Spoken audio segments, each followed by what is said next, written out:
bonjour à tout le monde. Donc du coup, c'était une présentation, c'est plus un live coding en fait pour montrer un peu des choses qu'on peut faire en data binding.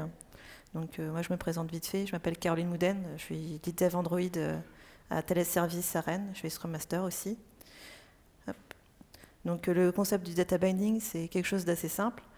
On a un élément de vue. On lui donne une valeur et puis ça va automatiquement générer la vue modifiée avec cette valeur.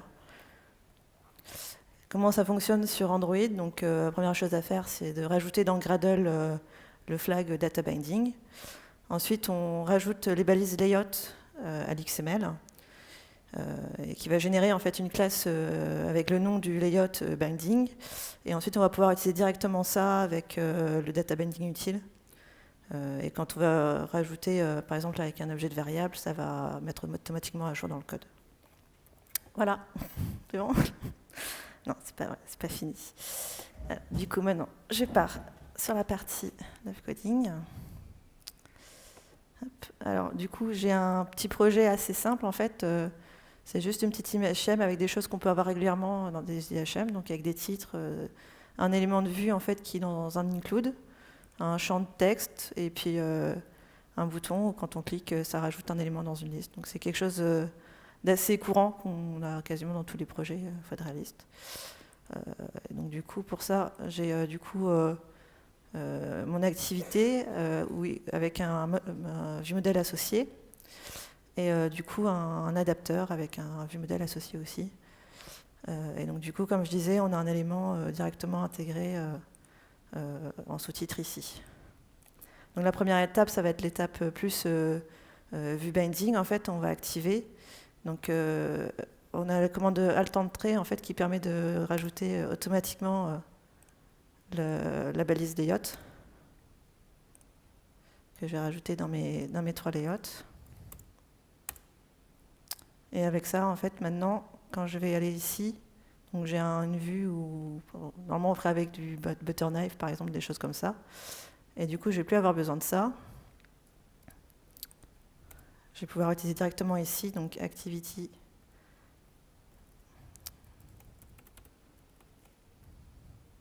Main binding qui m'a généré automatiquement déjà. Et donc du coup, je fais un data binding utile de cette content view et il nécessite du coup l'activité en entrée. Ce qui permet du coup d'enlever directement tout ça. Et du coup, ici, je peux utiliser directement le binding et ma liste, qui est en fait, quand on fait un contrôle-clic dessus, on va revenir directement dans le layout, à l'élément, donc on va dire c'est mail list, il arrive à le trouver. Là, du coup, je fais pareil pour tous.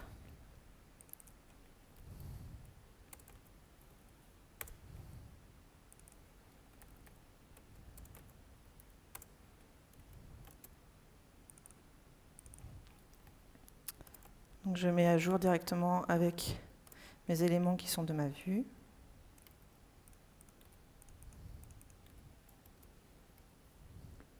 Et du coup, là, on va avoir quelque chose. Du coup, c'est le champ subtitle, en fait, qui est du coup d'un include. Donc oui, il ne sera pas disponible automatiquement, on n'a pas le subtitle. Mais ce que j'ai fait, c'est que j'ai rajouté un ID à mon include, ici. Et lui, par contre, il va réussir à le détecter. Et de par là, je vais pouvoir directement accéder en fait, à mon ID de mon autre layout. Et du coup, dans ma liste, on va faire pareil. On avait un inflator classique. On va plutôt passer du coup par un adapteur list binding. Et là, on ne va pas faire un set content view, évidemment. On va faire un inflate. Ça tombe bien, on a un inflator ici. Et on a tous les champs qu'il a besoin ici.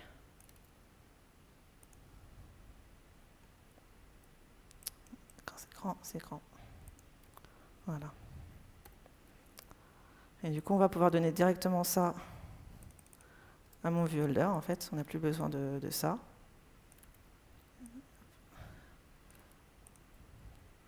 Donc lui, il ne va plus utiliser une vue. Maintenant, il va utiliser mon binding. Et en fait, c'est ça que je vais conserver. En fait, je vais conserver directement mon binding. Donc du coup, les view holders de liste, en fait, ils sont toujours aussi courts que ça. Il n'y aura jamais de 40 millions d'éléments, etc. Et l'avantage, c'est qu'on peut récupérer la vue principale, en fait, avec un getRoot. Ce qui fait que du coup, on a directement tous les éléments.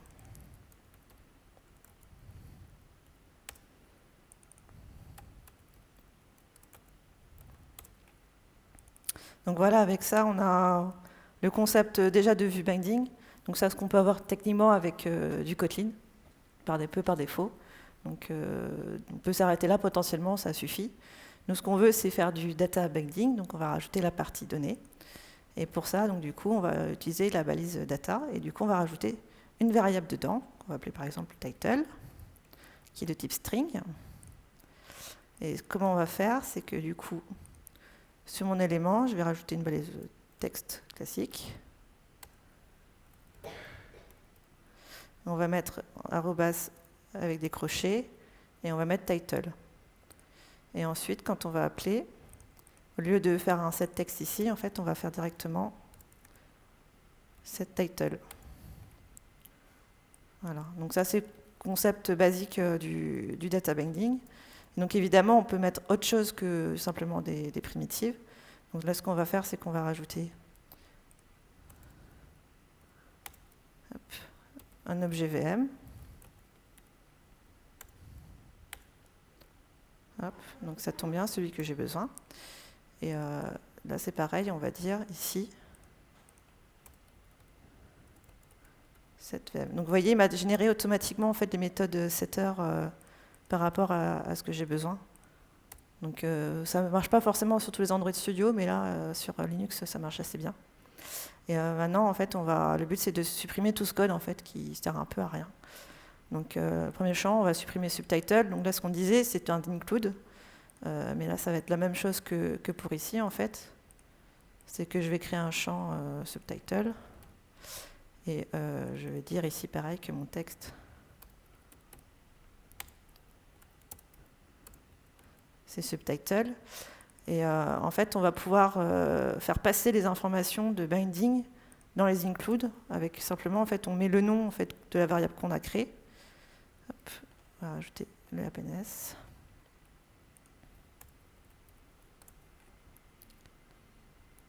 On va rajouter directement hop, ici, du coup, mon champ vm.subtitle. Donc du coup, il va passer directement l'information. Donc là, c'est quand on commence à avoir des vues un peu plus compliquées, ça commence à devenir assez intéressant de pouvoir le faire traverser comme ça. Donc ça correspond à ça. On peut mettre aussi du coup des formules un peu plus intéressantes. Donc comme ici la gestion de visibilité par rapport avec des états. Donc on va faire visibility. Et là du coup on va faire VM. En fait, l'information, moi, je vais avoir besoin pour mes tests, c'est savoir si l'information est visible. Après, comment on affiche, c'est pas trop notre problème. Ça, sera vraiment du test plus IHM. Donc, du coup, on peut faire directement comme ça. Et après, par exemple, comme la vue n'existe pas, en fait, il faut juste l'importer.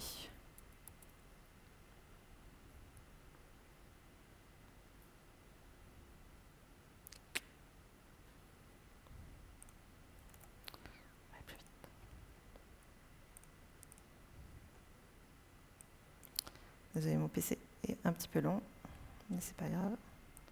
On peut faire directement en fait comme ça. Voilà. Et quelque chose à voir aussi, ce qui est surtout intéressant dans ces éléments-là, en fait, c'est qu'on peut rajouter une valeur défaut.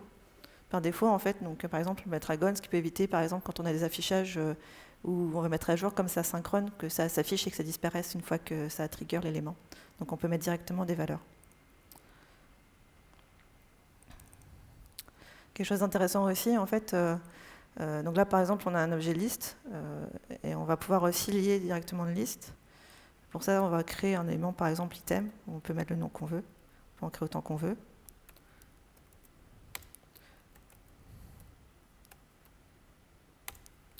que je vais faire, en fait, c'est que je vais prendre ça et je vais créer, en fait, par rapport à ma méthode qui mettait à jour, je vais créer un binding adapter qui prend le nom, hop, et qui va directement mettre à jour, en fait, qui va appeler la méthode quand il va avoir une mise à jour, par exemple, mon élément, ça va appeler directement cette méthode. De manière, les commentaires.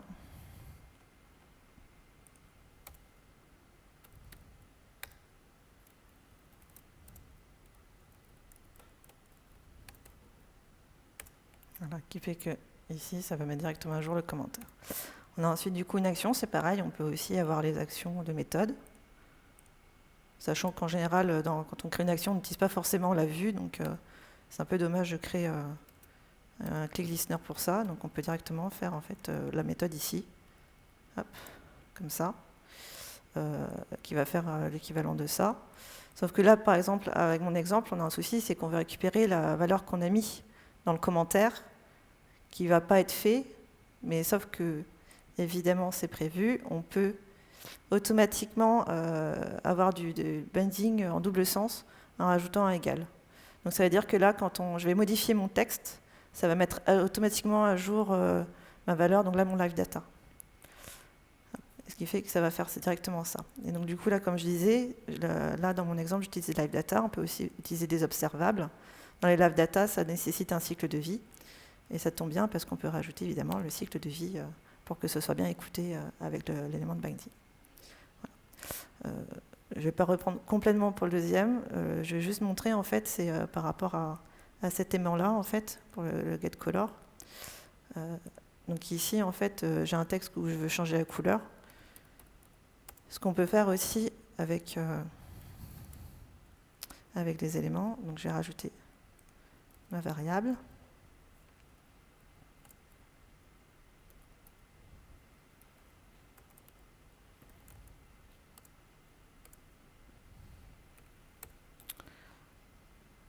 Et ensuite, avec ma variable, en fait, je vais appeler directement en fait, cet élément-là.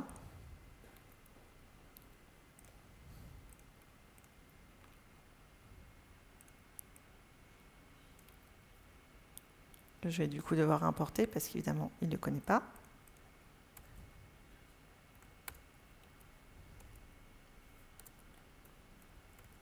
Et en fait, je vais pouvoir directement appeler ici l'information, sachant que quand on est dans une vue, ça a un contexte par défaut.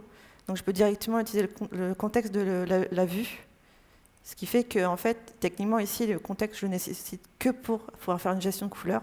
Et en fait, je pourrais l'enlever entièrement de ma liste. Et du coup, ne pas traîner 40 millions de contextes partout. Donc voilà. Donc, au niveau présentation, du coup, je ne vais pas forcément aller plus loin par la liste, parce qu'après, c'est la même chose que j'ai déjà montré.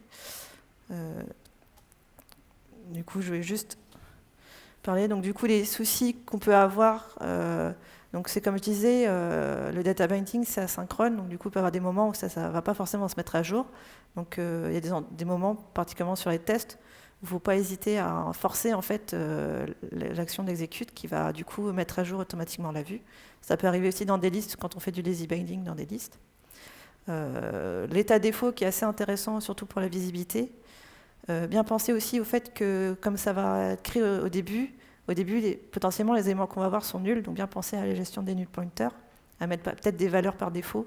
Il y a certains éléments qui ne gèrent pas forcément, qui risquent de mettre des null pointers autrement et de faire cracher l'application au démarrage. Du coup, ce que je disais, la Android Studio, il fonctionne très bien, il me génère sans problème mes variables. Ce n'est pas forcément le cas à chaque fois, surtout. Et du coup, des fois, il faut penser à faire un validate, un rebuild, supprimer le dossier de build pour que ça régénère, etc. Et des fois, il y a des moments où on ne va pas savoir pourquoi, en fait, ça va jamais mettre bien. Mais par contre, ça compile sans problème. Mais Android Studio en lui-même, il va avoir du mal. Et du coup, pour résumer, donc du coup, c'est un outil. Enfin, il y a souvent des débats sur le data binding où on dit est-ce que c'est utile, etc. Il faut savoir que le data binding, ça existe dans plein de technologies. C'est pas nouveau non plus. C'est pas un concept nouveau. Donc c'est juste un outil. Comme c'est un outil, faut faire attention à ce qu'on met dedans. Donc là, c'est vrai qu'on a l'avantage d'utiliser des live data directement, donc on peut faire pas mal de choses avec. Et on a aussi la possibilité d'avoir des gestions d'observables qui sont fournies aussi, si on n'a pas envie d'utiliser des live data. On peut mettre beaucoup de choses, on peut mettre vraiment du code, mais il faut savoir qu'après, il faut le tester, et cet élément-là, il va être difficilement testable, ça va être du test instrumentation. Donc le but, c'est vraiment de faire en sorte qu'on ait la partie intelligence dans le vue modèle. Et par exemple, voilà, quand je dis pour l'affichage, on n'a pas besoin de savoir que c'est du visible gone, on veut juste savoir que l'élément est visible ou pas. Comment on le gère après derrière en IHM, ça n'a pas forcément d'intérêt, ça peut se tester à côté sans trop de problèmes. Donc du coup, nous, ce qu'on a vu aussi, c'est que pour des personnes qui étaient un peu débutantes, qui avaient des soucis à comprendre tout ce qui est vue modèle, c'était un bon moyen aussi de les cadrer. Donc ça a bien marché là-dessus, en Retex. Et donc oui, il y a pas mal d'expressions qui sont déjà disponibles. On peut utiliser beaucoup tout ce qui est texte, test color, etc. Ça fonctionne bien. Et après, il y a de la doc en fait, qui permet d'expliquer pour certains endroits comment on peut appeler pour modifier des valeurs. Et sinon, il ne faut pas hésiter à utiliser les binding adapters qui sont testables unitairement. On peut facilement les tester. Et on peut mettre un peu ce qu'on veut, surtout si on a envie de faire des vues custom. Voilà. Donc du coup, 16 minutes, ça va. Donc voilà, merci.